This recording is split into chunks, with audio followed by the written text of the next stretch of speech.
Good morning. Welcome to the DFS Army YouTube channel. I am Razzle11, and you can find me on X at Razzle11Grinds. Going to take a look at some pitching for today, the 25th of April. Thursday, we do have an 8-game main slate, which is during the day today.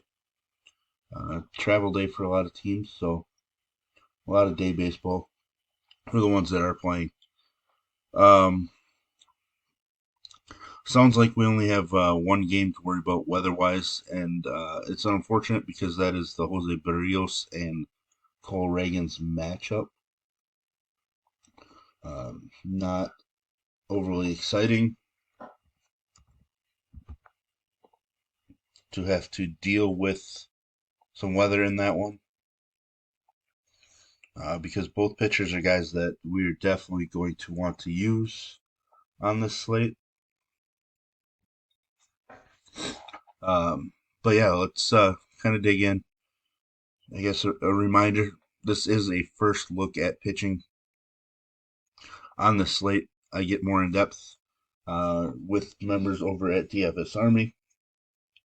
I will focus primarily on DraftKings since that is where a majority of my action is. FanDuel, I always go with a much smaller pitcher pool. Due to pricing, we don't really need to get that creative at times. So, anyways, let's look at some pitching. I'm going to be honest, there isn't a ton of pitching to like on this slate. Looking at some game totals, excuse me. Really, one of the guys that's going to be super popular is whoever pitches for Minnesota.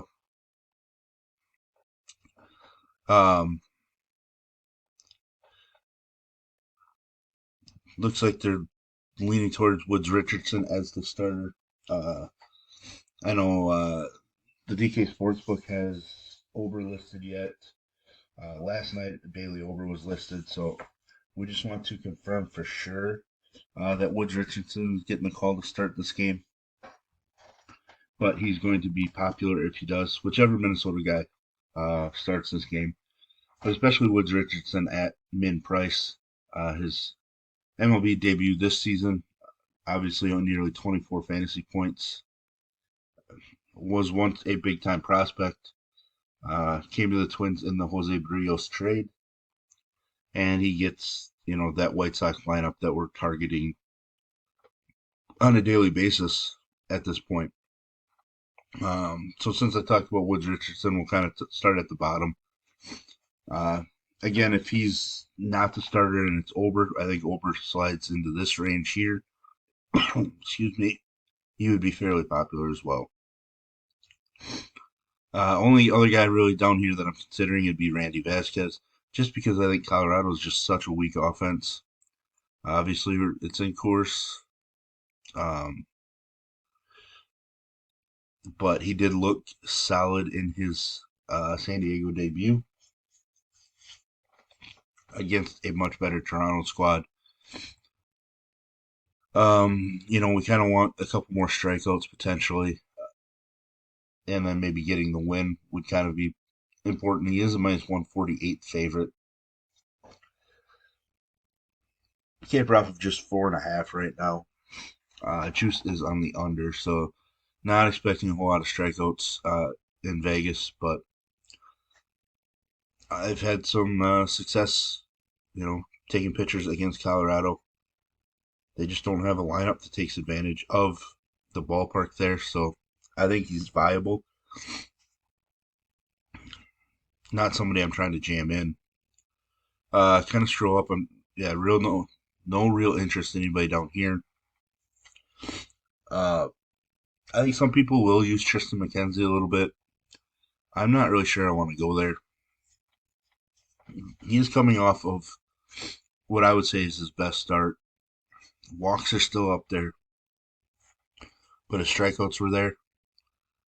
But that was against Oakland. Notice that his two strong starts against Oakland and the White Sox, which I would deem as the two worst offenses in all of baseball. So that's kind of tough to swallow. Coming into the season, he's somebody I'm high on, but I don't know that he's actually healthy. So he just might be somebody that I let beat me.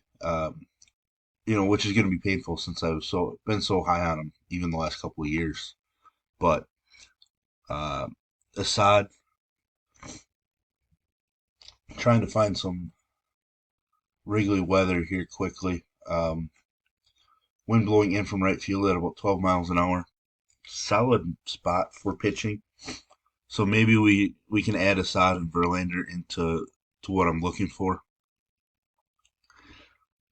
Do worry a little bit about the walks. Kind of been getting lucky a little bit. Um, hasn't faced super dangerous offenses overall. Did bypass 100 pitches in the second start of the year, which to me is a nice sign. Still have a hard time picking on Houston, even though they are struggling.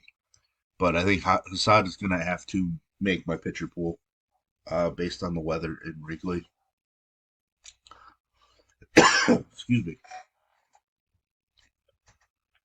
No interest in Gore against the Dodgers. That Reagan's Barrios matchup is one I want to use pitching, but we got pretty high PPD risk right now.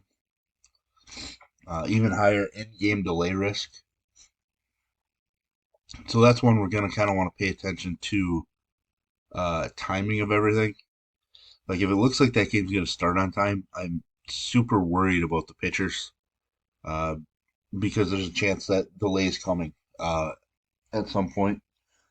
And by the sounds of it, I did read about from our weather guy in our Discord that they're looking at a few hours before it clears up. So I don't know. I'd be more interested or more willing to take a shot if they're going to start delayed. But even then, that's super dangerous right now. We'll know more as the morning progresses. Hopefully, our weather guy can get us an update over the next few hours to let us know.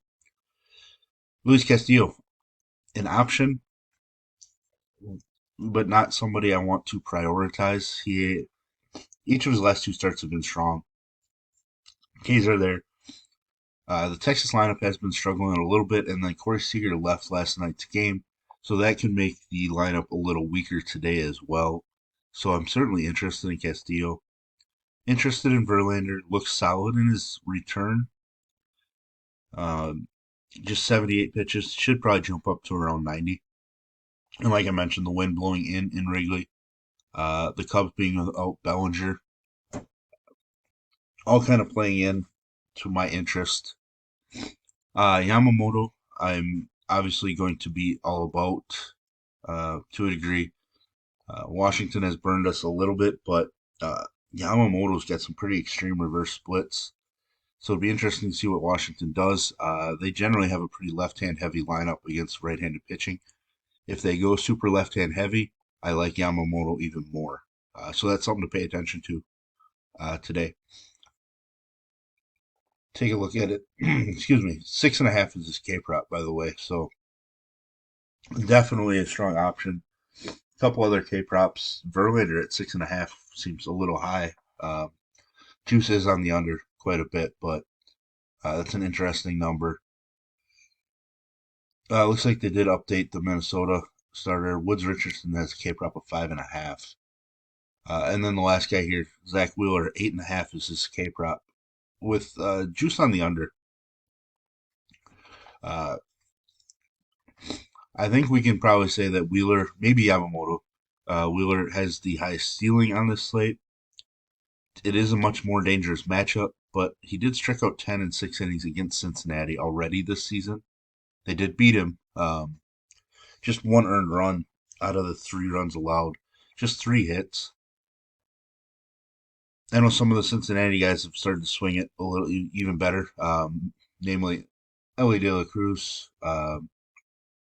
But there's plenty of strikeout upside in that matchup.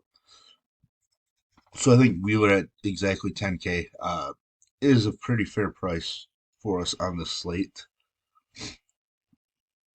And it's a slate full of guys that I don't really know that have gigantic ceilings. So, getting exposure to Wheeler and Yamamoto to me is going to be key on this slate.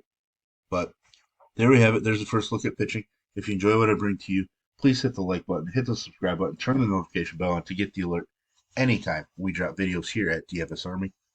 If you want to get access to our coaches tools, sheets, optimizer, Discord, I will put links in the description below. You can use promo code RAZ, that's RAZ, for 10% off.